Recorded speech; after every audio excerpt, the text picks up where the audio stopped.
কি হলো গো?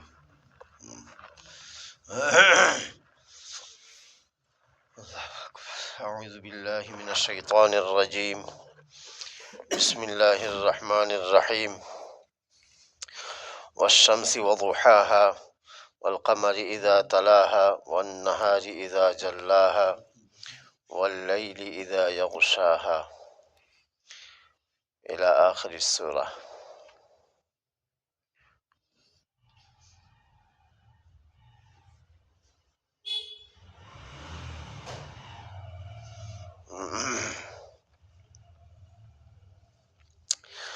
সূরা শামস মক্কা মুকাররমায় অবতীর্ণ। এই সূরায় আল্লাহ পাক নফসের ভালো মন্দ আমলের কথাটা উল্লেখ করেছেন গুরুত্ব দিয়ে। আমাদের মধ্যে যে নফস আছে, প্রবৃত্তি বলি আমরা, রূহ, সে ভালো কাজও করে খারাপ কাজও করে। তাকে আল্লাহ ভালো কাজ করবার যোগ্যতাও দিয়েছেন, ভালো কাজ খারাপ কাজ করবারও যোগ্যতা দিয়েছেন। এই বিষয়টা আল্লাহ পাক এই সূরার মধ্যে তুলে ধরেছেন। এদিক দিয়ে দেখতে গেলে এই সূরার মূল উদ্দেশ্যই হচ্ছে নিজের নফসকে পরিশুদ্ধ করা, কলবকে পরিষ্কার পরিচ্ছন্ন করা, আল্লাহর দিকে বান্দার কলব, আত্মা, রূহ সবসময় মোতাওয়াজ্জহ থাকবে। দুনিয়ার কাজে লিপ্ত থাকলেও আখিরাতটাই তার মূল লক্ষ্য হবে। এটাই হচ্ছে এই আয়াতের মূল আলোচনার বিষয়। ফার্সিতে বলে দস্ত বাকার দিল বায়ার। এই হবে মানুষের অবস্থা। দস্ত বাকার দিল বায়ার, হাত কাজে লেগে থাকবে, দিল আল্লাহর ইয়াদে মেতে থাকবে। এইটা হলো এই আয়াতের সারমর্ম, এই সূরার। এটাই আল্লাহ পাক বলতে চেয়েছেন এই সূরার মধ্যে। কিন্তু মূল বিষয় আলোচনার আগে বিষয়টাকে আরও হৃদয়গ্রাহী বা মানুষের কাছে গুরুত্বপূর্ণ করে তোলার জন্য আল্লাহ পাক প্রথমে 7টা বিষয়ের কসম খেয়েছেন, তারপরে মূল কথাটা বলেছেন। প্রথমে 7টা বিষয়ের আল্লাহ পাক কসম খেয়েছেন, কসম করে তারপরে মূল বিষয়টা বলেছেন। আমরা যেমন অনেক সময় নিজের কথাটাকে মজবুত করার জন্যে শ্রোতার সামনে কসম খেয়ে বলি, আল্লাহ কসম বলছি এই করেছি বা এই হয়েছে বা এই আমি দেখেছি ইত্যাদি ইত্যাদি যেমন বলি, তেমনই আল্লাহ পাক বান্দার কাছে যাতে কথাটাকে বান্দা খুব গুরুত্ব দেয়, সেই জন্যে আল্লাহ পাক 7টা জিনিসের প্রথমে কসম খেয়েছেন, তারপরে মূল বক্তব্যটা তুলে ধরেছেন। আগে আমরা সেই 7টা জিনিসের কসম কি সেইটা আগে পড়ে নিই। ওয়াশ-শামসি ওয়া দুহাহা, শপথ সূর্যের ও তার আলোর। সূর্যের কসম, আর সূর্য থেকে যে আলো বের হয় সে আলোর কসম। ওয়াল কামারি ইযা তালাহা, আর চাঁদের যখন সূর্যের পেছনে আসে। সূর্য ডুবে গেলে তারপরে তো চাঁদের আলো দেখতে পাই। তো সূর্যের যখন এই চাঁদের যখন সে সূর্যের পিছনে আসে, মানে চাঁদেরও আল্লাহ পাক কসম করছেন। ওয়ান নাহারি ইযা জাল্লাহা, আর দিনের যখন তাকে ভালোভাবে আলোকিত করে। ওয়ান নাহারি ইযা জাল্লাহা, দিন যখন, দিনেরও কসম করছেন আল্লাহ পাক, যখন সে তাকে খুব আলোকিত করে। তাকে বলতে কাকে? এখানে কোরআন পাকে সেই কথাটা বলা নেই, তাকে বলেছেন আল্লাহ পাক। তাকে বলতে জমিনকে, পৃথিবীকে আল্লাহ এই সূর্য কি করে আলোকিত করে। ওয়াল্লাইলি ইযা ইয়াগশাহা, আর রাতের যখন তাকে সমাচ্ছন্ন করে, ঢেকে ফেলে, অন্ধকার এসে যায়, ওটা হলো ওয়াশ-শামসি ওয়াল কামারি ওয়ান নাহারি। এইভাবে আসছে একটা একটা করে। ওয়াস সামাই ওয়া মা বানাহা, আর আসমানের এবং, এই বড় উল্টো পাল্টা লাগে এই আয়াতগুলোর মানে। আচ্ছা, উপরটাই উচ্চারণ, নিচেরটা মানে, তাই তো। আসমানের ও যিনি একে সৃষ্টি করেছেন তাঁর কসম হচ্ছে। ওয়াস সামাই ওয়া মা বানাহা, আল্লাহ পাকের কসম, আল্লাহ পাক কসম করছেন আসমানের এবং যিনি এই আসমানকে সৃষ্টি করেছেন তাঁর, ওয়াল আরদি ওয়ামা তাহাহা, আর জমিনের ও যিনি একে বিছিয়েছেন। একে তো আল্লাহ পাক পুরো বিছিয়ে দিয়েছেন, যেমন আটা ছেনে গোল করে তারপরে রুটি করার সময় ওটাকে বিছিয়ে দেয় বেলুনি দিয়ে, সেভাবে আল্লাহ পাক এই জমিনটাকে বিছিয়ে দিয়েছেন। এরও কসম, ওয়ানাফসিউ ওয়ামা সাওয়াহা, আর আত্মার যিনি একে সঠিকভাবে সৃষ্টি করেছেন, ওয়ানাফসিউ ওয়ামা সাওয়াহা, আর আত্মার আর যিনি একে সঠিকভাবে সৃষ্টি করেছেন তাঁর, এদের কসম চলছে এখনো। ফাআলহামাহা ফুজুরাহা ওয়া তাকওয়াহা, আর তার দুষ্কার্য ও পরহেজগারির যা তাকে নিক্ষেপ করেছে। ফাআলহামাহা ফুজুরাহা ওয়া তাকওয়াহা, নফসকে যা আল্লাহ পাক সৃষ্টি করলেন, সৃষ্টি করে তার মধ্যে নেক কাজ করবার যোগ্যতাও দিয়েছেন আর মন্দ কাজ করবার যোগ্যতাও দিয়েছেন। এই এত পর্যন্ত আল্লাহ পাক এই কসম করলেন। তারপরে মূল আলোচনাটা আল্লাহ পাক করছেন, কাদ আফলাহা মান যাক্কাহা, নিশ্চয়ই সে সফল কাম হয়েছে যে একে বিশুদ্ধ করেছে, কল্বটাকে বিশুদ্ধ করেছে। ওয়াকাদ খাবা মান দাসসাহা, আর সে ব্যর্থ হয়েছে যে একে গেড়ে দিয়েছে, মানে নফসের তাবেদারি করেছে। এই মূল আলোচনা, এই দুটো আয়াত, কাদ আফলাহা মান যাক্কাহা ওয়া কাদ খাবা মান দাসসাহা। এখানে একটু বিষয়টা বুঝি। এখানে যা বোঝা গেল, আল্লাহ পাক মূল যে বিষয়টা বললেন সেটা হচ্ছে মানুষের নফস, মানুষের কলব। ওলামায়ে কেরাম বলছেন যে মানুষ বলে কাকে? হাত, পা, চোখ, নাক, কান ইত্যাদি, এর নাম মানুষ না মানুষ অন্য কিছুর নাম? সচরাচর সাধারণত আমরা জানি হাত, পা, নখ, কান বিশিষ্ট একটা দেহ, এরই নাম তো মানুষ। এই মানুষ যতক্ষণ বেঁচে থাকে ততক্ষণ এর হাত পা সব চলতে থাকে, এর কার্যকারিতা থাকে, ক্ষমতা থাকে, এর স্ত্রী থাকে, এর ছেলেপুলে থাকে, জমি জায়গার প্রতি মালিকানা থাকে, সব যতক্ষণ মানুষটা বেঁচে থাকে। মানুষ যেই মারা গেল, ওলামায়ে কেরাম বলছেন, একটু গৌর করুন, সেই মানুষের হাত পা নাক চোখ সব একই রয়েছে, একই আছে, কিন্তু ওই জমির মালিকানা আর ওর নেই, হাত চলবার ক্ষমতা নেই, চোখ দেখবার যোগ্যতা নেই, স্ত্রী সে আর তার সঙ্গে সম্পর্ক রাখতে চায় না, অথচ তার হাত পা সবই তো রয়েছে। তাহলে মানুষটা কে? এই হাত পা বিশিষ্ট দেহটা মানুষ কি? ওলামায়ে কেরাম বলছেন, ভালো করে যদি ভাবা যায় তাহলে মানুষ এ নয়। প্রকৃত মানুষ যাকে বলা হচ্ছে সেটা এ নয়, সে হচ্ছে ভিতরের রুহটা। এই রুহটাই মানুষ, এই হচ্ছে আসল ইনসান। যতক্ষণ এই রুহ থাকে ততক্ষণ ওর ক্ষমতা সব কিছু, আর রুহ যে বেরিয়ে চলে গেল ওর আর কোনো মূল্যই নেই। এমনকি ওকে ঘরে কেউ রাখতেও চায় না, তাড়াতাড়ি ঘর থেকে বের করো, এক্ষুনি গন্ধ বেরোবে। তাহলে আমরা বলছি আসল হচ্ছে হাত পা চোখ নাক কান। তো আলিমরা বলছেন, শরীয়ত বলছে, আলিমরা তার ব্যাখ্যা করছেন যে মূল হচ্ছে তার রুহটা। এখন রুহ বা আত্মা বা কলব এটা কাকে বলে? আমরা বুঝি হার্ট, যেটাকে ভিতরে আছে, জি, এই বাঁ সাইডে একটা আছে তো ছোট্ট হার্ট, সেটা কি আমরা অন্তর বলি, সেটা কি শরীয়তের ভাষায় কলব বলি? সেইটা হলো মূল, এই তো। এই যে কলব বা হার্ট যেটাকে আমরা বলছি মূল, এই মানুষকে পরিচালনা করছে।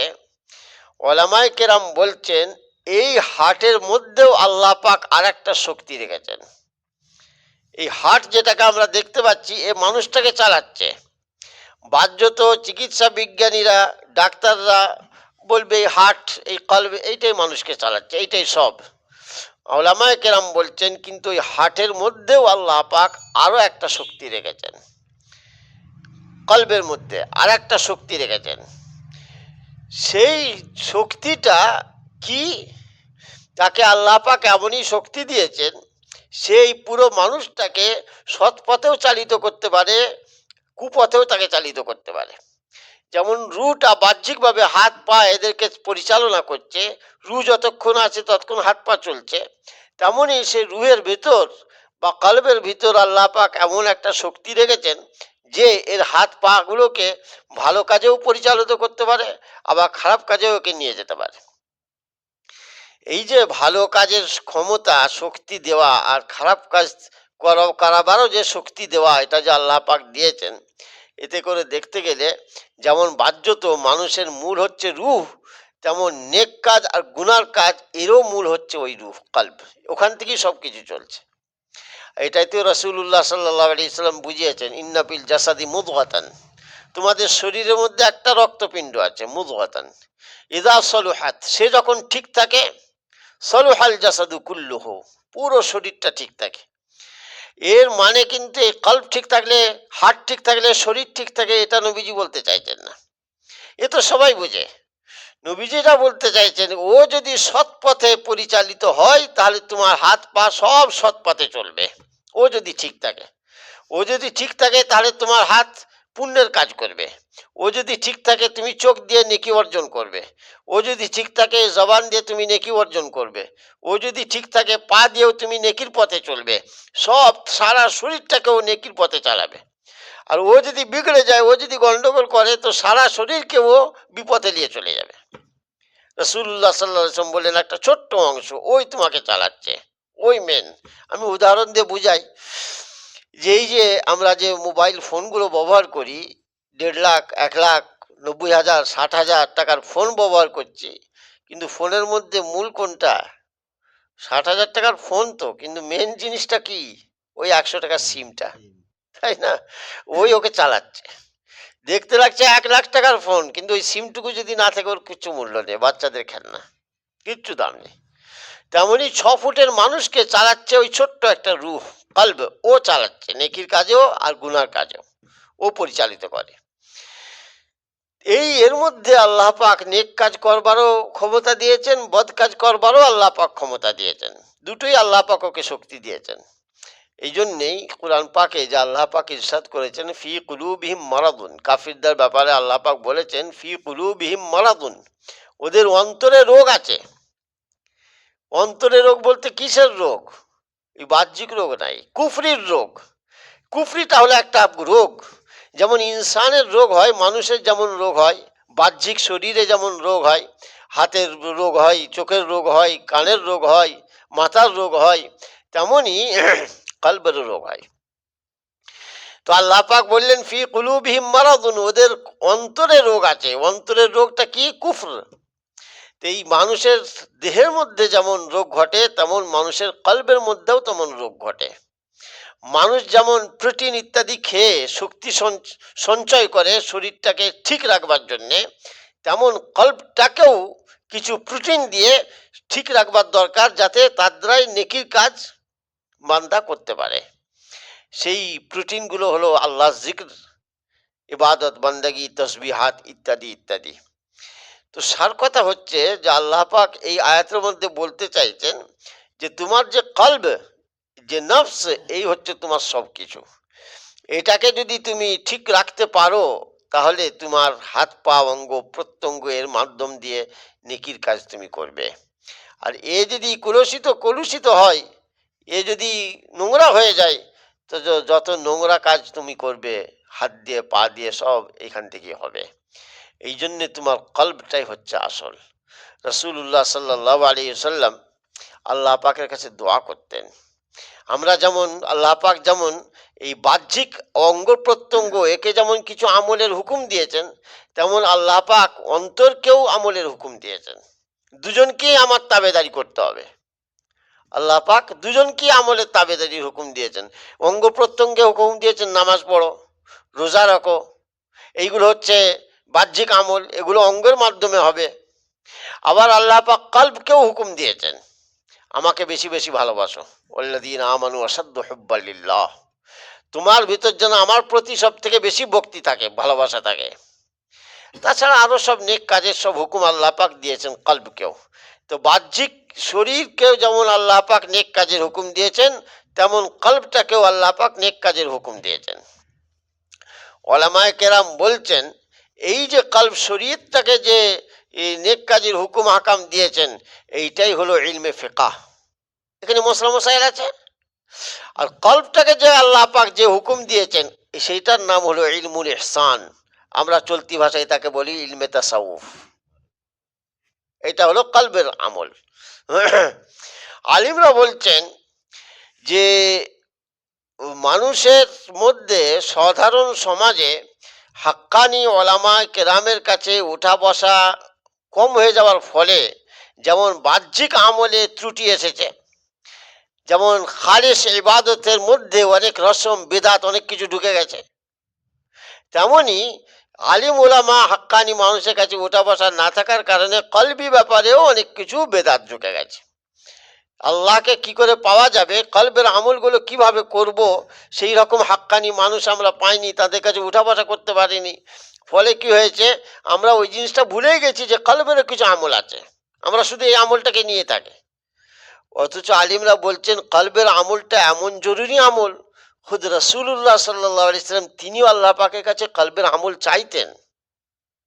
এই আয়াত যখন নাজিল হয়েছিল, বিভিন্ন হাদিস পাকের আপনার মুসলিম শরীফে আছে, সুনানে নাসাইতে আছে, বিভিন্ন কিতাবে আছে। এই আয়াতটা যখন নাজিল হলো, কাদ আফলাহা মান যাক্কাহা ওয়া কাদ খাবা মান দাসসাহা, যে নিজের নফসকে নিজের কলবকে যে পরিশুদ্ধ করলো সেই সফল হয়ে গেল, আর যে নিজের নফসের গুলামি তাবেদারি করলো সে মাটিতে ধসে গেল, ধ্বংস হয়ে গেল।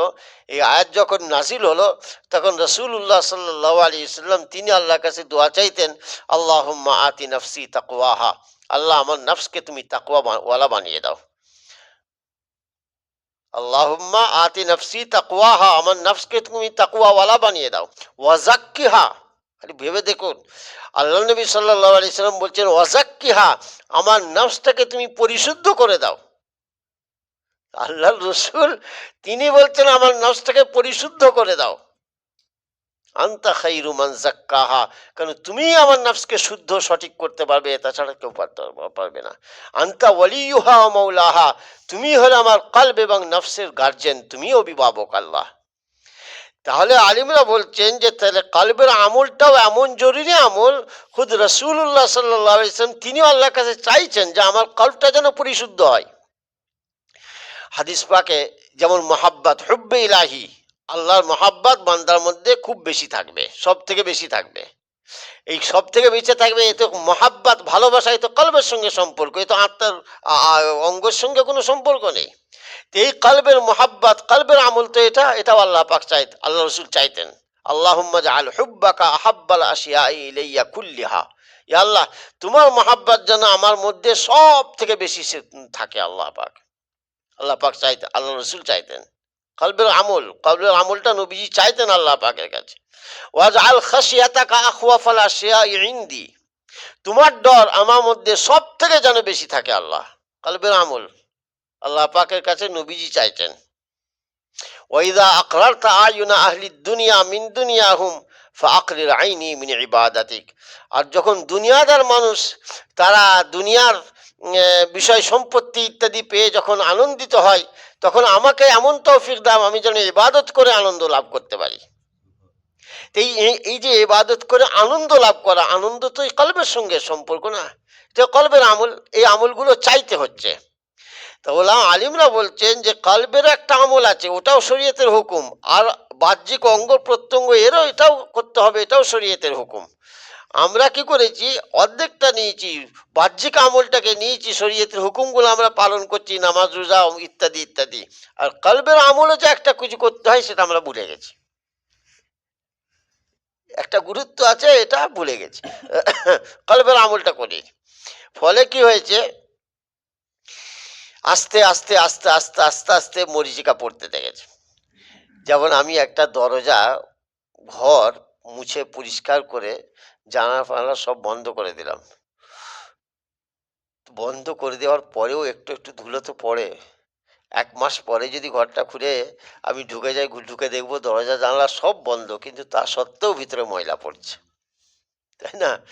তেমনই এই কলব, এর ভিতরে ময়লা পড়বেই, ওকে আটকানো বহুত মুশকিল আছে, ও ময়লা পড়তেই থাকবে, ওই ময়লাটাকে পরিষ্কার করতে হবে। ওই ময়লা পরিষ্কার করবার জন্যই পীর মাশায়েখদের কাছে যেতে হয়। রাসূলুল্লাহ সাল্লাল্লাহু আলাইহি সাল্লামের আমলে এই ময়লা পরিষ্কার করার জন্যে কোনো সিলেবাস ফলো করতে হতো না। রাসূলুল্লাহ সাল্লাল্লাহু আলাইহি সাল্লামের নজর মুবারকের মধ্যে একটা শক্তি ছিল। অতি আল্লাহ পাক রাসূল সাল্লাল্লাহু আলাইহি ওয়াসাল্লাম কারো দিকে তাকালে না, ব্যাস ওর মধ্যেই কাজ হয়ে যেত। আলাদা করে কিছু করতে হতো না। কোনো সাহাবীকে আলাদা করে মেহনত করতে হয়নি। রাসূলুল্লাহ সাল্লাল্লাহু আলাইহি ওয়াসাল্লামের দরবারে বসেছে, ব্যাস এই রাসূলুল্লাহ সাল্লাল্লাহু আলাইহি ওয়াসাল্লাম চোখের দিকে তাকিয়েছেন, ওতেই কাজ হয়েছে। আল্লাহ পাক সেই নিয়ামতও এখন বহু আল্লাহওয়ালাদের মধ্যে রেখেছেন। আপনার দিকে তাকিয়ে আছেন, ব্যাস আপনি তাকালেন, ভিতরে কাজ শুরু হয়ে গেল। এই যে এগুলো আল্লাহ পাক তাঁর রসুলকে দিয়েছিলেন, সেগুলো অটোমেটিক হয়েছে, কিন্তু ধীরে ধীরে ধীরে ধীরে ধীরে ধীরে সেই শক্তিটা বান্দার কমে গেছে। সেই জন্য আলাদা মেহনত করে সেই শক্তিটা সঞ্চয় করতে হচ্ছে। এইটাই হলো তাসাউফের মেহনত। অতএব আজকালকার যে জিকির আজকার এইসব পীর মাশায়েখরা করান, এই জিকির আজকারগুলো করা হয় সেই শক্তিটা সঞ্চয় করার জন্য। এটা মূল লক্ষ্য নয়, এটা বুঝতে হবে ভালো করে। এই যে সকাল হলে এই 100 বার জিকির করবে, 1000 বার জিকির করবে, এই লা ইলাহা এইভাবে বলবে, ইল্লাল্লাহটা এইভাবে বলবে, এ হাদিস পাকে কোথাও লেখা নেই। হাদিস পাকে কোথাও লেখা নেই লা ইলাহাটা এরকম করে বলবে, ইল্লাল্লাহটা এরকম করে বলবে, এইসব নিয়ম পদ্ধতি কোথাও লেখা নেই। আর বিষয়টা বুঝতে পারে না, লোকে বলে বলে বেদাত। আরে এইটা লক্ষ্য নয় তো, এইটা লক্ষ্য নয় শরীয়তের। শরীয়তের মূল লক্ষ্য হচ্ছে ওই কলবের ভিতর থেকে ময়লাটাকে দূর করা, কল্বটাকে আল্লাহর নেকির কাজ, দিনের কাজ, মানে কলবের যে আমল, ওই আমলগুলো করার জন্য কল্বটাকে সচল করা, এটা হচ্ছে মূল লক্ষ্য। এই লক্ষ্যটা অর্জন করার জন্য ওলামায়ে কেরাম তারা দেখেছেন বিভিন্ন জন বিভিন্ন গবেষণায় এইভাবে জিকির আজকার করলে কল্বটা সচল হতে পারে। এই জন্য তারা এই পদ্ধতি বলেছেন। এটা পদ্ধতি, এটা আমল নয়, এটা মূল লক্ষ্য নয়।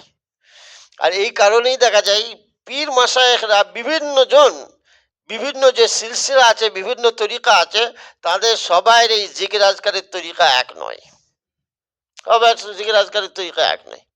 এবার এমনকি এক পীর এক মুরিদকে একরকম তালিম দিচ্ছেন, অপর মুরিদকে আর এক রকম তালিম দিচ্ছেন। তাহলে বোঝা যাচ্ছে এইটা মূল লক্ষ্য যদি হতো, সব তো একই তালিম দিত। লাইলাটা এরকম করে বলবে, ইল্লাটাল্লাটা এইভাবে বলবে, হ্যাঁ, চোখটা এইভাবে বুঝবে, নানান সব নিয়ম বলে দেয়। পায়ের শিরাটাকে এইভাবে চেপে ধরবে, ইত্যাদি ইত্যাদি সব এসব পীর মুরিদি লাইনে এসব তালিম আছে। তো এইগুলো যে বলে দেওয়া হয়, এগুলো শুধুমাত্র মাধ্যম, এটা মূল লক্ষ্য নয়। যদি মূল লক্ষ্য হতো, সব পীরের একই তালিম হতো, সব সিলসিলার একই তালিম হতো। আপনি চিস্তিয়া সিলসিলায় যাবেন, সে একরকম তালিম দিচ্ছে। আবার নকশবন্দিয়া যাবেন, সে আর এক রকম তালিম দিচ্ছে। মুজাদ্দিদিয়া তরিকায় যাবেন, সে আর এক রকম তালিম দিচ্ছে। সোহরাওয়ার্দিয়া তরিকায় যাবেন, সে আর এক রকম তালিম দিচ্ছে। লক্ষ্য এগুলো যদি হতো, তাহলে সবাই তালিম এক হতো। ঠিক যেমন মানুষ যখন রোগাক্রান্ত হয়, বাহ্যিক কোনো রোগ ধরে, সে অ্যালোপ্যাথি ডাক্তারের কাছে গেলে সে একরকম চিকিৎসা করলো। ওই একই রোগ নিয়ে হোমিওপ্যাথি লাইনে যাবে, সে আর এক রকম চিকিৎসা করছে। ওই একই রোগ নিয়ে ওই হেকিমি আপনার আয়ুর্বেদিক লাইনে যাবে, সে আর এক রকম চিকিৎসা করছে। চিকিৎসার পদ্ধতি সব্বার আলাদা আলাদা, লক্ষ্য কিন্তু সব্বার একটাই, একে সুস্থ করে তোলা। ঠিক সেই রকমভাবে কলবের বিমারি এগুলো যাতে দূর করা যায়, মানুষের মধ্যে হিংসা আছে, বিদ্বেষ আছে, ক্রোধ আছে, লোভ আছে, লালসা আছে, এই সবগুলোকে নিয়ন্ত্রণ করতে হবে। এই নিয়ন্ত্রণ করাটা হচ্ছে মূল লক্ষ্য। এবার নিয়ন্ত্রণ করার পদ্ধতিগুলো সব আলাদা আলাদা। অতএব এই জিকির আজকার এগুলো হাদিসে নেই, বেদাত বলাটা ভুল হবে। কারণ আমি জিকির যেটা করছি, এটা আমার লক্ষ্য নয়, এটা আমি মাধ্যম। এটা ওই জন্য আলিমরা বলছেন, আপনার যদি কোনো বুজুর্গের দরবারে গিয়ে বসলেন, কারোর সঙ্গে আলোচনা করলেন, কি সরাসরি আল্লাহ পাকই দয়া করে আপনার ভিতরটা পরিষ্কার করে দিলেন, কোনো জিকিরের দরকারই নেই, তসবির দরকার নেই। কারণ ওটা তো লক্ষ্য নয়, ওটা তো উপলক্ষ্য। এগুলো বুঝবার দরকার। রাসূলুল্লাহ সাল্লাল্লাহু আলাইহি সাল্লামের আমলটা ছিল আলাদা, তখন প্রয়োজন পড়েনি, এখন প্রয়োজন পড়ছে, করতে হচ্ছে। আলিমরা বলছেন এই যে আরবি ব্যাকরণ, আরবি ব্যাকরণ কি সাহাবারা কি আরবি ব্যাকরণ পড়তেন নাকি? তারা তো আরবি ব্যাকরণ পড়েননি। কোরআন পাকের আয়াত নাযিল হয়েছে, তারা বুঝেছেন।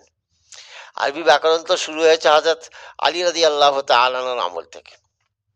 এবার হাদিস পাকে রয়েছে, এই কিতাবে রয়েছে, একজন আলী রাদিয়াল্লাহু তাআলা আনহুর সামনে বসে সূরা তাওবার আয়াতটা পড়ছিলেন, বারাআতুম মিনাল্লাহি ওয়া রাসূলিহি ইলাল্লাযিনা ইলান নাসি ইয়াওমাল হজ্জিল আকবরি আন্নাল্লাহা বারিউম মিনাল মুশরিকিনা ওয়া রাসূলুহু, আন্নাল্লাহা বারিউম মিনাল মুশরিকিনা ওয়া রাসূলুহু। কোরআন পাকের আয়াত। বারাআতুম মিনাল্লাহি ওয়া রাসূলিহি ইলান নাসি ইয়াওমাল হজ্জিল আকবর, আল্লাহ এবং তার রাসূলের তরফ থেকে ঘোষণা করে দেয়া হলো। কি ঘোষণা করা হলো? আন্নাল্লাহ বারিউম মিনাল মুশরিকিন, আল্লাহ তাআলা পুরোপুরি দায়মুক্ত মুশরিকদের ব্যাপারে। আল্লাহ পাক বলছেন ওদের কোনো দায়িত্ব আমি নেব না। ওয়া রাসূলুহু, এবং তার রসুলও ওদের ব্যাপারে দায়মুক্ত। তাহলে দায়মুক্ত কে? আল্লাহ এবং তার রসুল। আলী রাদিয়াল্লাহু তাআলা আনহুর সামনে তখন তো আর কোরআন পাকের আয়াতে এসব জের জবর কিছু দেওয়া ছিল না। তারা ব্যাকরণ নিজেরা জানতেন, ব্যাকরণ পড়তেন, এই কোরআন আয়াত পড়তেন। এই বান্দা আবুল আসাদ আল দুয়ালি বলে ব্যক্তি, উনি আলী রাদিয়াল্লাহু সামনে পড়ছেন। তো উনি আয়াতটা বলছেন আন্নাল্লাহা বারিউম মিনাল মুশরিকিনা ওয়া রাসূলিহি।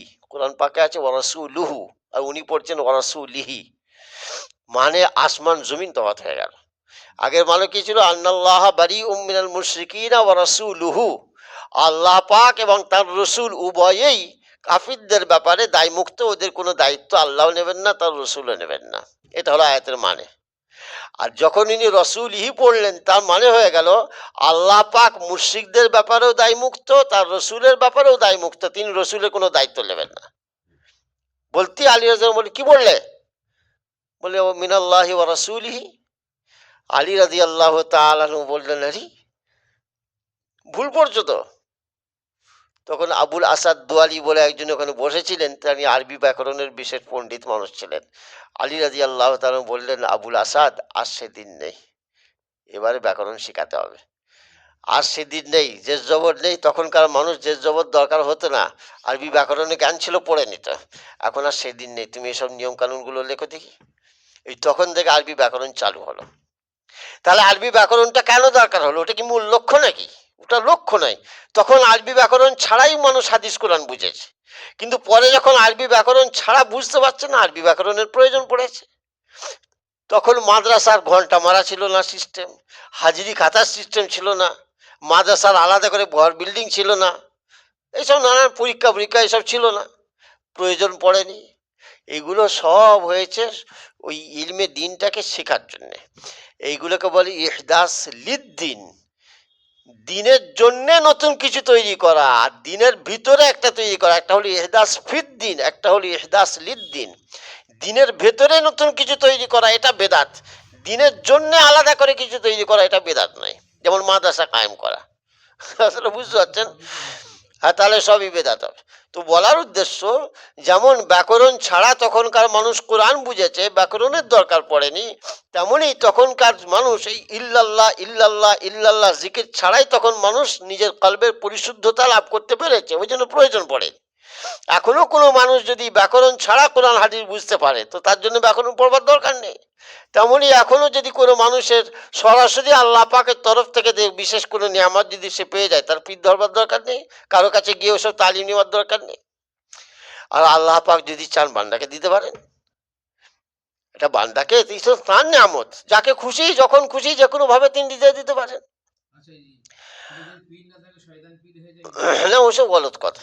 পীর ধরা ফরজ কথা নয়, কারণ ওটা তো মূল লক্ষ্য নয়, শরীয়তের উদ্দেশ্য নয়। তো আপনার উদ্দেশ্য হচ্ছে কলবের সাফাই, এই পরিশুদ্ধ করার জন্য আপনার প্রয়োজন পড়লে ডাক্তারের কাছে যাবেন, রোগী যদি না থাকে যাবেন কেন আপনি? আমার হযরতের কাছে একটা কাহিনী শুনেছিলাম, তিনি একটা কাহিনী শোনাচ্ছিলেন। এক মাদারি, মাদারি মানে বাঁদর খেলায় গো, বাঁদর খেলা দেখাতো। হ্যাঁ, তো বাঁদর খেলাচ্ছে একজন বসে বসে, বাঁদর খেলা দেখাচ্ছে, ওদের কাছে লাঠি থাকে, তো লাঠি দিয়ে দেখাচ্ছে। তো আমার হযরত বললেন যে এক দরবেশ, সে এক মুরিদকে নিয়ে যেতে যেতে ওই বাঁদর খেলা হচ্ছে দেখে ওখানে চলে গেলেন। কেউ বললো, হুজুর ওখানে কোথায় যাবেন? বলছে ওই বাঁদর খেলা করছে, ওর কাছে যাবো। বলে, হুজুর ও বাঁদর খেলছে ওখানে, আপনি গিয়ে কি দেখবেন? বলে, চল না। ওখানে গেলেন, গিয়ে বাঁদরওয়ালা বাঁদর খেলা দেখাচ্ছিল, ওকে ডাকলেন, এদিকে আয়। এদিকে এলেন, হাতে লাঠিটা থাকে, লাঠিটা নিয়ে বললেন, এই বাঁদর ফাঁদর সব ছাড়, এসব নিয়ে ঘুরছিস কেন? বলছে, এটা আমার রুজির ব্যবস্থা, এটাই তো আমার জীবিকা। বলে, ওসব ছাড়, ছাড়। ছেড়ে দিল, আমার সাথে আয়। দরবেশের মধ্যে আল্লাহ পাক এমন একটা ক্ষমতা রেখেছিলেন, এগুলো সব কলবের সঙ্গে সম্পর্ক, সব বাহ্যিকভাবে বুঝতে পারবে না। সে যেন সম্পূর্ণ এই দরবেশের তাবে হয়ে গেল। আই তো আসতেই রইল, ওসব আর কিছু খেয়াল নেই তার। নিয়ে এসে ওই সমুদ্রের ধারে, কোথায় নদীর ধারে এসে হাজির হলেন। হয়ে ওকে বললেন, যা চলে যা। বলে, কোথায় যাবো? বলে, উপরে যা। বলে, উপরে কোথায় যাবো আমি? তুই যা না ওদিকে। তুই বলি, তো পানির ওপর দিয়ে আমি কোথায় কোথায় যাবো? কোথায় আমাকে পাঠাচ্ছ? বলে, তুই যা, নাম না আগে পানিতে। পানিতে নামছে, সে তরল নেই, শক্ত। পানিতে নামছে, সে আর তরল পানীয় মানে তরল বস্তু নয়, সে শক্ত মাটির মতো। ও যা, হাঁট। হাঁটছে, যে গাড়ি যাচ্ছে, আর পানি ফানি কিছু নেই, হেঁটেই চলেছে। বেশ কিছুটা গিয়ে দেখছে, এই তো বসে আজব ব্যাপার তো। তো বলছে, আমি যাবো কোথায়? বলছে, জানো ওপারে লোক আছে।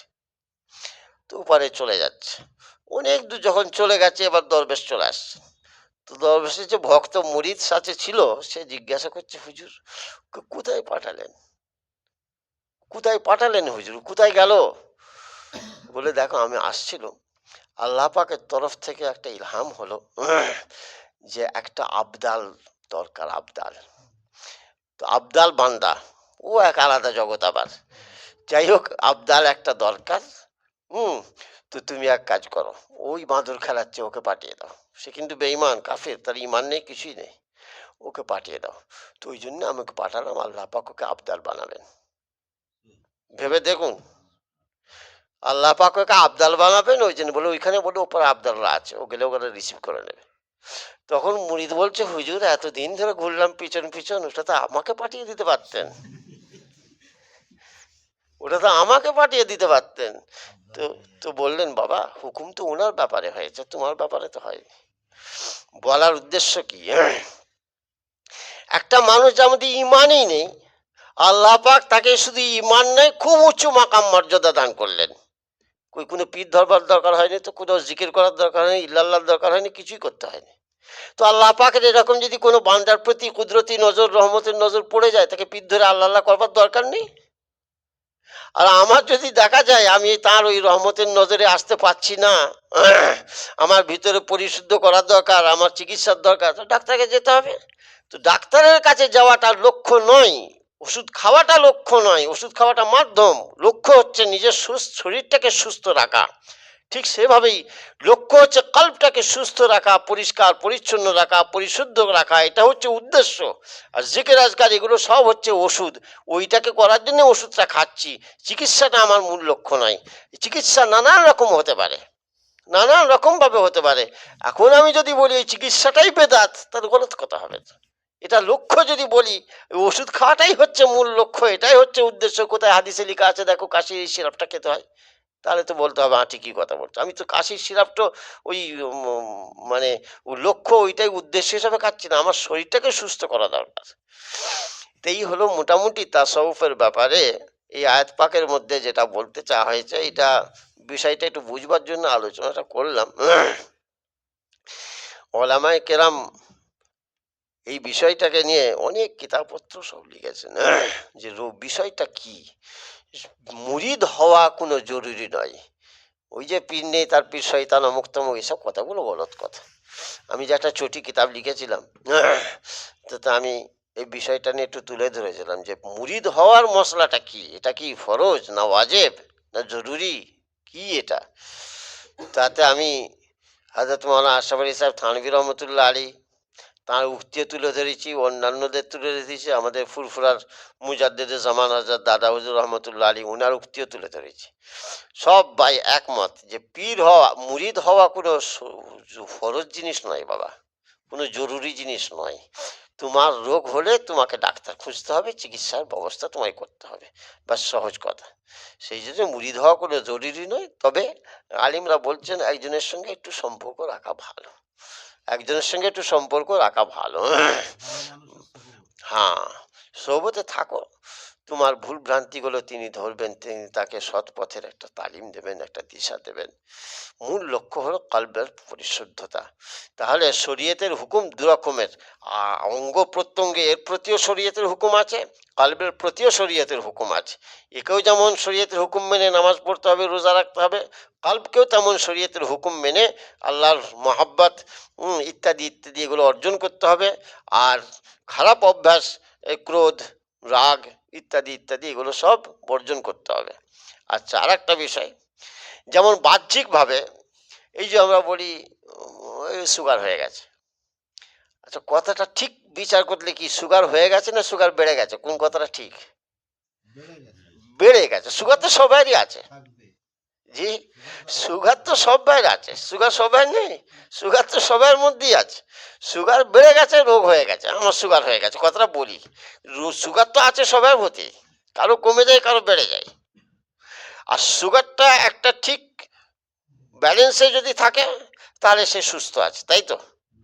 ঠিক তেমনি ক্রোধ, রাগ, প্রত্যেক মানুষের মধ্যে আল্লাহ পাক দিয়েছেন। প্রত্যেক মানুষের মধ্যে ক্রোধ বলে একটা জিনিস আল্লাহ পাক দিয়েছেন। এই ক্রোধটা যদি সঠিক পথে হয় তাহলে সেটা ইবাদত, ক্রোধটা যদি নাহক পথে হয় তাহলে সেটা গুনাহ। ক্রোধ আছেই, ক্রোধ আছেই, রাগ আছেই। এই রাগটা যদি সঠিক পথে হয় সেটা কিরকম, দিনের মানে কোনো নাফরমানি করেছে, শরীয়তের হুকুম অবজ্ঞা করেছে, এই কারণে ওর উপর একটু মনটা খারাপ হয়েছে, নারাজ হয়েছে, ওকে বকাবকি করেছে, তম্বি করেছে, কি দুঘা মেরেছে, যা রাগ ফাগ যা কিছু করেছে দিনের খাতিরে করেছে, এটা ইবাদত।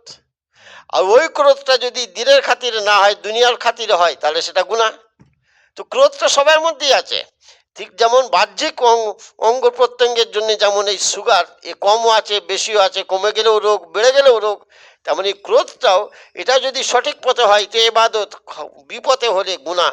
তো এই কলবের সঙ্গেই যেমন শরীরের সঙ্গে আমলের সম্পর্ক, তেমন কলবেরও আমলের সম্পর্ক আছে। এই কথাটা বুঝতে হবে। আপনাকে মুরিদ হতে হবে না কারো কাছে গিয়ে, কিন্তু আপনাকে বুঝতে হবে যে আমার কলবের আমলটাও আমাকে করতে হবে। সেটা কিভাবে করবেন সে আপনার দায়িত্ব, আপনাকে ভাবতে হবে। যদি মনে হয় আমি নিজে নিজে করতে পারবো, করবেন। আর যদি মনে হয় না বাবা অসুবিধা হয়ে যাবে, তাহলে তুমি আপনি ডাক্তারের কাছে যান, গিয়ে নিজের কলবের আমলগুলো যাতে সঠিকভাবে হয়, কলবের বিমারি যাতে দূর হয় সে ব্যবস্থা করুন। এই তো হলো পীর মুরিদি তাসউফের লাইন। সারা পৃথিবীর সমস্ত ওলামায়ে কেরাম এ ব্যাপারে সবাই একমত। ইহসান, এহসান কাকে বলে? রাসূলুল্লাহ সাল্লাল্লাহু আলাইহি ওয়াসাল্লামের কাছে তো জিবরীল ফেরেশতা সওয়াল করেছে, এহসান কাকে বলে? এহসান মানেই হলো এটা, আপনার মধ্যে ইখলাস থাকবে, যা কিছু করব শুধুমাত্র আল্লাহর রেজাজুই, আল্লাহর মানে সন্তুষ্টি অর্জনের জন্য করব। এইগুলো হলো সব কলবের আমল। তো যেমন শরীয়ত আপনার কাছে বাহ্যিক আমল চেয়েছে, তেমন কলবের আমলও শরীয়ত আপনার কাছে চেয়েছে। আমি যদি একটা আমল করি আর একটা বাদ দিই তাহলে শরীয়তকে পুরোপুরি মানা হলো না। একেই বলে শরীয়ত আর তরিকাত। তরিকাত শরীয়তের বাইরে নয়, শরীয়ত তরিকাতের বাইরে নয়। একই জিনিস, দুটো দিক। একটাকে বাদ দিলেই অপূর্ণ হয়ে যাবে, সম্পূর্ণ হবেন, এই কথা। আর যারা বলে ও শরীয়ত তরিকাত পীর মুরিদি বাবা ও শরীয়তের বাইরে জিনিস মারেফতের লাইন তোমরা বুঝবে না, এ গুমরাহির লাইন। বাইরের জিনিস কিচ্ছু নয়, সব ওর ভিতরেরই জিনিস। আর এর বাইরে, গণ্ডির বাইরে যদি যাওয়া হয় তাহলেই বিপদ। এবার শরীয়তের এই মারেফাত বলুন আর তাসাউফ লাইন বলুন, এর মধ্যে আমল ইত্যাদি করতে গিয়ে ওই বেদাত ঢুকে গেছে। অনেকে ওই রকম আজে বাজে জাহেল পীররা, ভণ্ড পীরেরা, তারা তাদের মতো এ আজে বাজে মানে জিনিস চালু করেছে। এবার কোনটা শরীয়ত মোতাবেক, কোনটা শরীয়ত বহির্ভূত, তার জন্য আলেমরা ছানবিন করেছেন, তাহকিক করেছেন, করে বইপত্র লিখেছেন। হযরত মাওলানা আশরাফ আলী সাহেব থানভী রহমতুল্লাহ আলী এ ব্যাপারে বই লিখেছেন। বাংলাদেশ থেকে এর অনুবাদও বেরিয়েছে, কি সহিহ হাদিসের আলোকে তাসাউফ নাকি, এই ধরনের বই। আমাদের আকাবিররা এসব বিষয় নিয়ে আলোচনা করেছেন। মুফতি শফি সাহেব রহমতুল্লাহ আলী, উনাকে একবার মুসল্লিরা বলল যে, পাকিস্তানে তখন উনি চলে গেছেন, যে হুজুর এই তাসাউফ আর পীর মুরিদি, তাসাউফ আর পীর মুরিদি হুজুর এই কিছুই বুঝতে পারি না আমরা, তো এই বিষয়টা আমাদের কাছে একটু আলোচনা করুন না। তো হযরত মুফতি শফি সাহেব রহমতুল্লাহ আলী ফজরের নামাজ পড়ে বসাতেন, বসে একটা মজলিস হতো, আলোচনা করতেন। তো আলোচনাটা যখন প্রথম দিন শুরু করলেন, মৌলানা তাকি উসমানী সাহেব বলছেন আমিও ছিলাম মজলিসে। তো আলোচনা যখন প্রথম দিনে শুরু করলেন, তখন আমার মনে হলো এই আলোচনা তো খুব গুরুগম্ভীর হচ্ছে এবং সুন্দর আলোচনা হচ্ছে, এবং উনি প্রথম দিনই বললেন আমি কিছুদিন মন ধরে এই আলোচনাটা আমি করব। তখন আমি টেপ রেকর্ডারের ব্যবস্থা করলাম, যে এটা রেকর্ড করে ফেলি, পরে কাজে লেগে যাবে।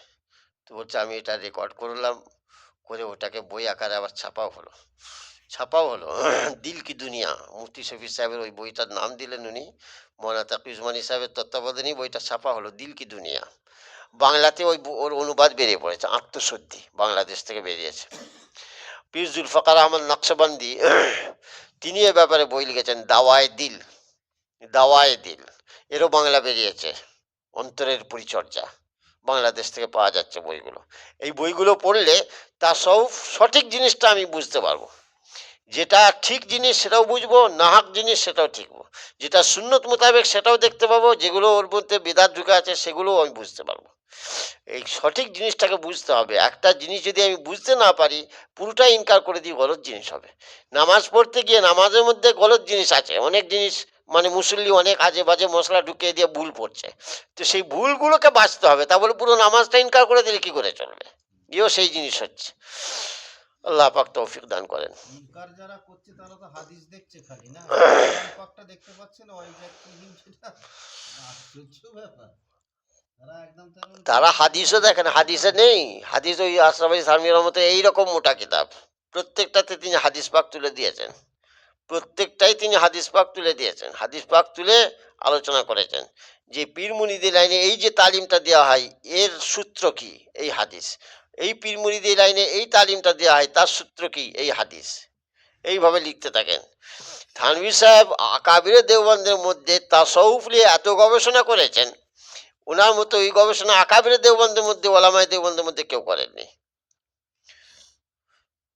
আমাকে মেজ হুজুর রহমতুল্লাহ আলী উনি বলেছিলেন, থানভী সাহেব তাসাউফের ব্যাপারে একটা কিতাব লিখেছেন, সেই কিতাবটা হচ্ছে রিড় কি হাড্ডি, মেরুদণ্ড। তাসাউফের মেরুদণ্ড হচ্ছে ওই কিতাবটা। মেরুদণ্ড না থাকলে একটা মানুষ যেমন থাকে না, মেরুদণ্ডহীন, তেমন ওটা হলো তাসাউফের মেরুদণ্ড। বলে আমাকে বললেন কিতাবটার নাম বলো দেখি দেখি, আমাকে বললেন কিতাবটার নাম বলো দেখি।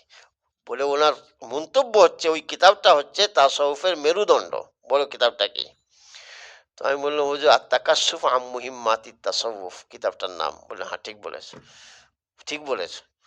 বলে আমি বললাম হুজুর এই কিতাবটার নাম শুনেছি আমি, দেওবন্দে অনেক খুঁজছি হুজুর কিতাবটা, দেওবন্দে পাইনি। তো হজরত আমাকে বললেন আমার কাছে আছে। তো তুমি পাবে না। তো আমি বললাম হুজুর কেন পাবো না আমি? বললে ও ছাপা বন্ধ, না ছাপা বন্ধ হয়ে গেছে। বলে উনি বললেন যে বাবা ওসব কিতাব বুঝবার যোগ্যতা নেই, তো যারা পাবলিশার তারা তো দেখবে, চাহিদা দেখে বই ছাপবে, তো ওইসব কিতাব বুঝবার যোগ্যতা মানুষের নেই, মানুষের কিনতেই চায় না, পড়তেই চায় না, খদ্দের নেই, বই ছাপবে কেন? অতএব সে যা ছাপা ছিল ছিল, এখন আর পাওয়া যায় না, কিন্তু আমার কাছে আছে। এই যে তাকাস্সুফ কিতাবটা দেখলাম সত্যি বড় জটিল ব্যাপার, ওর জগৎটাই তো আলাদা।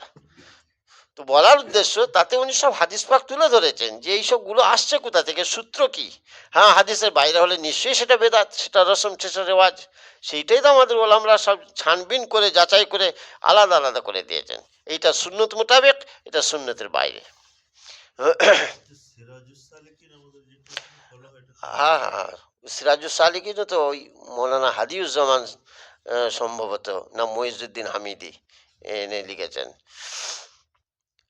মাদারিজুস সালিকিন, মাদারিজুস সালিকিন, মাদারিজুস সালিকিন, আর একটা কি গো, আল্লামা ইবনে তাইমিয়া রহমতুল্লাহ লিখেছেন। আল্লামা ইবনে তাইমিয়া যে তাসাউফ পীর মুরিদিদের কিতাব লিখেছেন, এইসব জাহেলদের সে জ্ঞানই নেই, যা জানেই না তারা। আল্লামা ইবনে তাইমিয়া রহমতুল্লাহ আলাইহি ইনি তাসাউফের লাইনে বই লিখেছেন। উনি লিখেছেন, ওনার ছাত্র আল্লামা ইবনুল কাইয়িম, উস্তাদ ছাত্র, অত্যন্ত গোঁড়া, খুব মানে কড়া নীতির মানুষ। এনারা দুজনেই তাসাউফের পীর মুরিদি লাইনে কিতাব লিখেছেন। বেদাত বললে হয় না, যেটা বুঝতে পারিনি বুঝবার চেষ্টা করতে হবে। তবে হ্যাঁ, বেদাত যেমন এই বাহ্যিক আমলে আছে, এই বেদাত বর্জন করে সঠিক আমলটা পালন করতে হবে, তেমন তাসাউফ লাইনেও বেদাত আছে, সেই বেদাতটা বাদ দিয়ে সঠিক আমলটা পালন করতে হবে। যাই হোক, কাদ আফলাহা মান যাক্কাহা, এই আয়াত, এই তাজকিয়ায়ে নফস, অন্তরের পরিশুদ্ধিকরণ যদি ছোটখাটো জিনিস হতো, তো আল্লাহ পাক এই 7টা কসম খেয়ে জিনিসটাকে বর্ণনা করলেন। আর এই আয়াত নাজিল হওয়ার পর নবীজি আল্লাহ পাকের কাছে এই দোয়াটা চাইতে রইলেন, আল্লাহ আমার নফসকে পরিশুদ্ধ করে দেয়। কি সহজ জিনিস! ওয়াকাদ খাবা মান দাসসাহা। এরপরে একটা সম্পূর্ণ অন্য প্রসঙ্গ এসে গেল। কাযযাবাত সামুদ বিতগওয়াহা, কওমে সামুদের এক কিসসা আল্লাহ পাক একটু সংক্ষেপে এখানে উল্লেখ করলেন। ও প্রসঙ্গ পুরো শেষ। এবার কাযযাবাত সামুদ বিতগওয়াহা, সামুদ জাতি, এদের কাছে আল্লাহ পাক পাঠিয়েছিলেন হযরত সালেহ আলাইহিস সালাতু ওয়াসসালামকে। হযরত সালেহ আলাইহিস সালাতু ওয়াসসালাম এদেরকে যখন দ্বীনের দাওয়াত দিলেন, ইন্নী লাকুম রাসূলুন আমিন ফাত্তাকুল্লাহ ওয়া আতিউন, তিনি বললেন আমি আমানতদার রসুল, বিশ্বস্ত নবী তোমাদের কাছে এসেছি, তোমরা আল্লাহর হুকুম পালন করো, আমার তাবেদারি করো। তখন ওরা বলল, ইন আনতুম ইল্লা বাশারুম মিসলুনা, ইন আনতুম ইল্লা বাশারুম মিসলুনা, তুমি তো আমাদের মতো একজন সাধারণ মানুষ, কি নবী তোমার মধ্যে আছে, নবুয়তের কি আছে তোমার মধ্যে? তারা বললেন, ফাতি বিআয়াতিন ইন কুনতা মিনাস সাদিকিন, ফাতি বিআয়াতিন ইন কুনতা মিনাস সাদিকিন, তুমি যদি সত্যিকার নবী হও, কিছু অলৌকিক কিছু বিষয় দেখিয়ে দেখাও, ঘটনা কিছু ঘটিয়ে দেখাও। তো হযরত সালেহ আলাইহিস সালাতু ওয়াসসালাম বললেন, কি ঘটাতে হবে বলো, কি অলৌকিক বিষয় দেখাতে হবে তোমাদেরকে? বলে, এই যে পাথরটা পড়ে আছে, বলে হ্যাঁ, এই পাথর থেকে একটা মেয়ে উট বের করে দাও, স্ত্রী, এই পাথরের ভেতর থেকে একটা মেয়ে উট বের করো দেখি। তো হযরত সালেহ আলাইহিস সালাতু ওয়াসসালাম বললেন, হ্যাঁ তাই হবে। আল্লাহর হুকুম হলো, ও ভেতর থেকে একটা মেয়ে উট বেরোলো। এবার উট বেড়ে এবার উট বিচরণ করে। আল্লাহ হযরত সালেহ আলাইহিস সালাম বললেন, আমি হুকুম হবে, পাথরকে আমি হুকুম দেবো, আল্লাহ পাকের তরফ থেকে উট বেরিয়ে আসবে, ঠিক কথাই, তোমাদের চাহিদা পূরণ হবে, দাবি পূরণ হবে, কিন্তু তারপরে কিন্তু গন্ডগোল করলে সমস্যা আছে, মেনে নিতে হবে তখন আমাকে নবী বলে। বেরিয়ে পড়লো উট, উট চড়ে ঘুরে বেড়ায়, অর্থাৎ তো পানি দরকার, যে পানি দরকার, পানি খেতে যায়, তো কুয়ায় যেদিন যায় তো সব পানি একলাই খেয়ে ফেলে। ওরা বলি তো মহাবিপদ, তো আমাদের উটগুলো কি খাবে? তো হযরত সালেহ আলাইহিস সালাতু ওয়াসসালাম বললেন, এক কাজ করো, হাযিহি নাকাতুন লাহা শিরবুন ওয়া লাকুম শিরবু ইয়ামিন মালুম, আমার উট একদিন পানি খাবে, তোমার উট একদিন পানি খাবে। উট তো এমনিই বহুদিন পানি না খেয়ে থাকে, ওদের তো ভিতরে স্টক থাকে, তো আল্লাহ পাক ওই মখলুককে আবার আলাদাভাবে তৈরি করেছেন। তো শেষে এরা মশওয়ারা করলো, ওই উট ও একদিনে পুরো এক কুয়ো পানি খাবে, আর বাকি দিনে পুরো আমাদের পুরো সমাজের পুরো কওমের উট পানি খাবে, তা হতে দেওয়া হবে না, উটটাকে জবা করে দাও। শেষ পর্যন্ত ওরা উটটাকে, আল্লাহর নিশানি তো ওটার আল্লাহ পাক নিজের কুদরত ঘটালেন, ওদেরকে দেখালেন, তো সেই কুদরতি নিশানিটাকে ওরা শেষ পর্যন্ত জবা করে দিল। জবা করার ফলে তাদের উপর আযাব এসেছিল। আল্লাহ পাক এই আলোচনাটা এখানে করছেন। এখন কথা হচ্ছে, মুফাসসিররা বলছেন যে এখানে নফসের আলোচনা হতে হতে হতে হতে এই সামুদ নবীর কিসসা এখানে এসে গেল কেন? এর দুটো উত্তর। একটা আমি বলেছিলাম আগে, হযরত মাওলানা শাহ ওলিউল্লাহ সাহেব রহমতুল্লাহ আলী তিনি লিখেছেন যে কোরআন পাকের আয়াত এমনই, এক আয়াতের সঙ্গে আর এক আয়াতের কি জোড়, এসব জায়গায় জোড় খুঁজলে তুমি জোড় খুঁজে পাবে না। বলে উনি বললেন, যেমন একটা দেশে সরকার আইন করেছে, এই আলু এত দামে বিক্রি করা যাবে না, 15 টাকার কমে বিক্রি করতে হবে, 15 টাকার ঊর্ধ্বে আলু বিক্রি করা যাবে না, এটা একটা আইন জারি হলো, এটা একটা আইন জারি হলো। তারপরে কি আইন জারি করলে, এই যে যার এত বয়স হবে, অত বয়সের ঊর্ধ্বে হয়ে গেলে তার এই আইন, তাকে ওই রেশন দেওয়া হবে না। ধরুন একটা আমি উদাহরণ। উদাহরণস্বরূপ। এখন যদি কেউ বলে রেশনে তো আলুতে কি সম্পর্ক, এ তো মহাবিপদ, শাহ সাহেব বলছেন। বা হয়তো হুকুম জারি হয়ে গেল, অমুক ওষুধটা বিক্রি করা যাবে না, ব্যান করা হলো। বলে আলুর সঙ্গে আর রেশনের সঙ্গে দুটো পাশাপাশি যদি বসিয়ে দেওয়া হয়, তো এই আলুতে আর এই ওষুধ ব্যানের কি সম্পর্ক, কোনো দিনই খুঁজে পাওয়া যাবে না। সরকারি হুকুম, সরকার যখন যেটা প্রয়োজন মনে করে সেই হুকুমটা জারি করে। আল্লাহ পাকও যখন যে আয়াতটার উম্মতের জন্য দরকার হয় সেটা নাজিল করেন। এখন দুটোর মধ্যে যোগসূত্র খুঁজতে গেলে তুমি সব জায়গায় পাবে না। এটা হলো একটা আয়াত উত্তর। 2 নম্বর উত্তর মুফাসসিররা দিয়েছেন, যেই যে ওয়াকাদ খাবা মান দাসসাহা, যে নফসের তাবেদারি করবে সে ধ্বংস হয়ে যাবে, তার একটা উদাহরণ দিয়েছেন আল্লাহ পাক এই কওমে সামুদকে দিয়ে। যে দেখো এই কমে সামুদ কি করেছিল, নিজের নফসের গোলামি করেছিল, কেমন ধ্বংস হয়ে গেছে দেখো, এটা বুঝাতে চাইছে, একটা উদাহরণ দিলেন। অতএব তোমরা যেন নফসের তাবেদারি করবে না। এই দিক দিয়ে দেখতে গেলে যোগসূত্র একটা পাওয়া গেল। কাজ এটা যাবে। তো মজেজা, জি, মজেজা চেয়ে নিয়ে আবার তাকে খুন করে হ্যাঁ হ্যাঁ এই অংশটা যে নফসের ঈশ্বরের উপর মধ্যেই তাবিদ। থাকবে এর হুকুমটা বিশ্বনবী। হ্যাঁ, নিশ্চয়ই নিশ্চয়ই প্রত্যেক আয়াত, কোন আয়াতের পরে কোন আয়াত রাখা হবে এটা রাসূলুল্লাহ সাল্লাল্লাহু আলাইহি ওয়াসাল্লাম সাহাবাদেরকে বলে দিতেন। একটা আয়াত হয়তো নাজিল হলো, হওয়ার পরে তারপরে যে আয়াতটা নাজিল হবে নবীজি লেখা হবে সেটা বলে দিতেন, এই অমুক আয়াতের পাশে এই আয়াতটা লিখবে। কথাটা বুঝতে পারলেন? হ্যাঁ, এইভাবে বলে দিতেন রাসূলুল্লাহ সাল্লাল্লাহু আলাইহি ওয়াসাল্লাম, না হয়তো উল্টো পাল্টা হয়ে যাবে। তো এইটা যে সাজানো আছে আয়াতগুলো, হয়তো নাজিল একসাথে হয়নি, এভাবে তো আর নাজিল হয়নি। তো নাজিল না হলেও সাজানো যখন হয়েছে রাসূলুল্লাহ সাল্লাল্লাহু আলাইহি ওয়াসাল্লামের নির্দেশে এভাবে সাজানো আছে। কাযযাবাত সামুদ বিতাওয়াহা, সামুদ নিজেদের দুষ্টুমির দরুন অবিশ্বাস করেছে। ইদিম বাসা আশকাহা, যখন সেই কওমের সবচেয়ে কমবখ্ত ব্যক্তি দাঁড়ালো, ওই যে খুন করেছিল। ফকাল আলাহুম রাসূলুল্লাহ, মানে খুন করতে উদ্যত হলো, তখন আল্লাহর রসুল তাদেরকে বললেন, আল্লাহর উটনি, এটা হচ্ছে আল্লাহর উটনি, আর এর পানি পান করা থেকে সাবধান থাকো, খবরদার এর উপর জুলুম করো না, অবিচার করো না, মহা বিপদ হবে। নাকাতাল্লাহি ওয়া সুকিয়াহা, তখন তারা কি করলো, ফাকাযযাবুহু, তারা রসুলকে অবিশ্বাস করলো। ফাআকারুহা, আর সেই উটনিকে তারা হত্যা করলো। ব্যাস, এর ফলে কি হলো, ফাদামদামা আলাইহিম রাব্বুহুম বিজামবিহিম ফাসাওয়াহা, তখন তাদের রব তাদের পাপের দরুন তাদের উপর ধ্বংস নাজিল করলেন, আকে, আর তাকে ফাসাওয়াহা, সর্বব্যাপী করে দিলেন, সবাইকে ধ্বংস করলেন। যে খুন করেছিল সে একলা ধ্বংস হলো না, যারা মশলা আলোচনায় মতামত দিয়েছিল সবাই ধ্বংস হয়ে গেল। ওয়ালা ইয়াখাফু উকবাহা, আর এর, আর আল্লাহ এর পরিণামে, এ কি হলো গো, কোনো খারাপের আশঙ্কা এর পরিণামে কোনো খারাপির আশঙ্কা করেন নাই। এটা কি হলো, তো ঠিক হলো না তো। ওয়ালা ইয়াখাফু উকবাহা মানে হলো,